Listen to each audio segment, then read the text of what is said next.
and with the chiming of the bells here at the Basilica Cathedral here in St. Augustine, the oldest Catholic parish in this nation, we begin our ceremony this evening. Welcome, everyone. We are the Easter Week Festival Committee, passionate about our history here in St. Augustine, our ethnicity, our heritage, and we want to share part of that with you and our customs here this evening. Now, we have invited some very special guests to be with us. This is part of an annual knighting ceremony. It's a nearly 60-year-old tradition here in St. Augustine that we choose members of our own community and we honor them. But first, it is my great pleasure to introduce to you the entourage and the royal family of St. Augustine for the year 2017, newly inducted at their transfer. I would like to present to you first the guard of young King Carlos, El Capitan, and then followed by the young boy king of Spain from the year 1672, young King Carlos.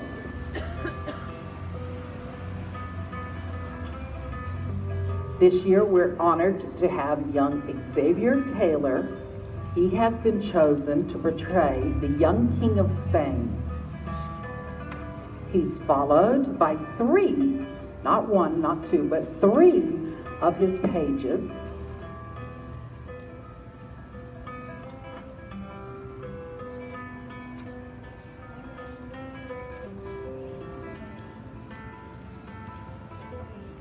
Young King Carlos is seated.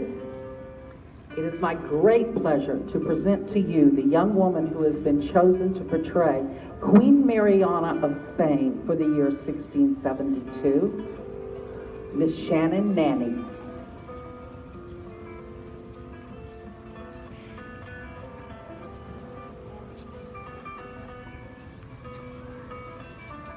She is followed by her attendant, who happens to be her niece.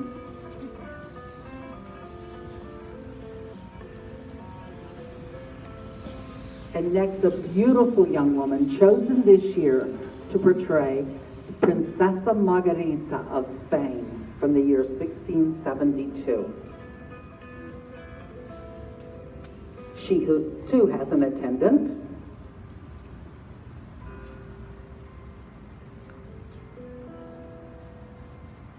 A past queen of the Easter Festival, Miss Joni Taylor. And she will be followed by other members of the entourage. We are a very small, tight-knit, hard-working organization here in St. Augustine. Among our responsibilities, we produce, with the help of Historic Tours of America, the Easter Parade here in St. Augustine. If you should be so fortunate to be with us here next Sunday, April 16th in St. Augustine at 3 p.m., you will enjoy the second oldest Easter Parade celebrated here in the United States.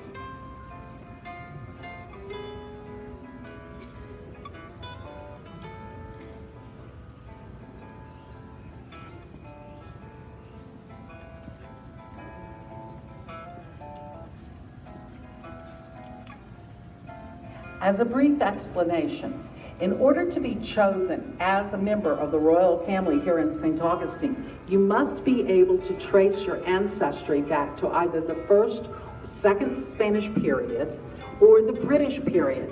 Many of us share the same heritage. Our ancestors were Menorcans. That's what makes this such a fitting place to hold this particular ceremony. In the center of this courtyard, you see this wonderful statue of Father Pedro Camps. It's actually the body of Father Camps that's buried beneath the floor in the center of the cathedral.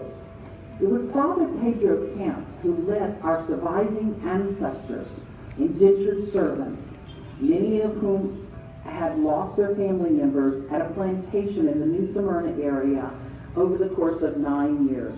In 1777, the survivors walked up the coastline and arrived here in St. Augustine. This is where our ancestors chose to make their homes. They became the fishermen, the net makers, the farmers, and the cattlemen of this area. And we're very, very proud of that. So more about those people that we're going to be knighting in just a few moments when we arrive at the actual ceremony. But I did invite a few of my friends who are here in St. Augustine to share some of their knowledge with us. I thought it was important to share some of the history behind all of this pageantry. So if the royal family would now like to be seated, I'd like to invite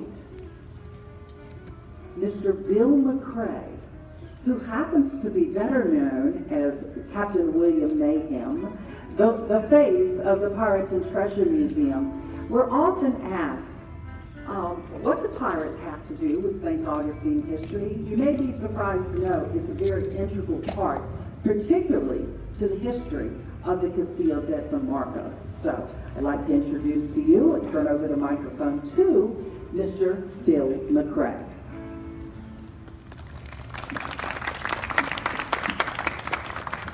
To the royal family, I thank you for the opportunity to speak.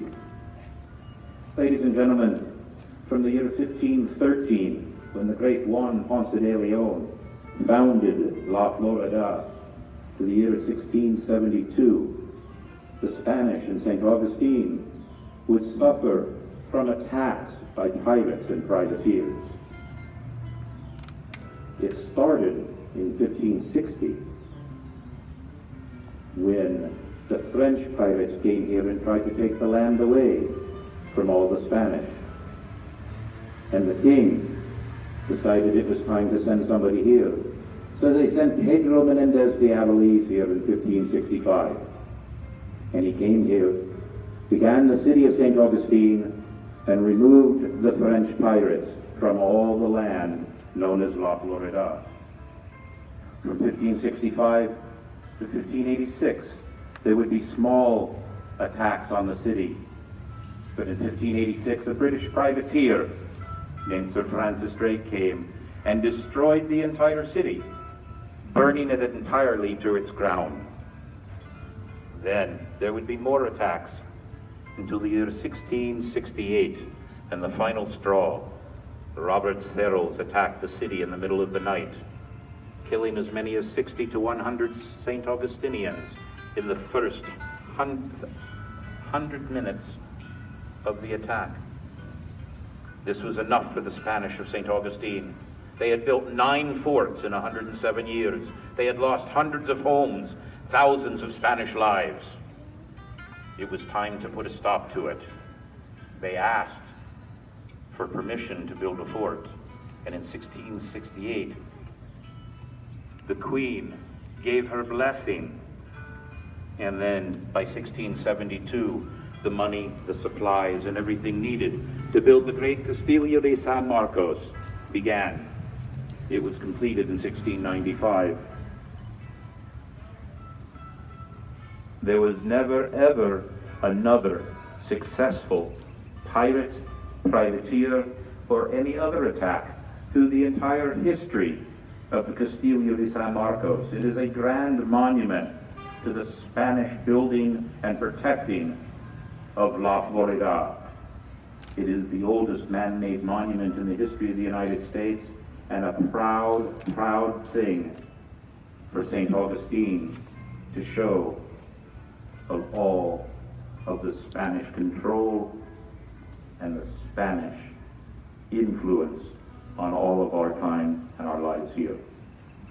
So you see, ladies and gentlemen, this land was very important to the Spanish, very important to the history of the United States when it would come about, and it all began with the Spanish in 1513 and 1565.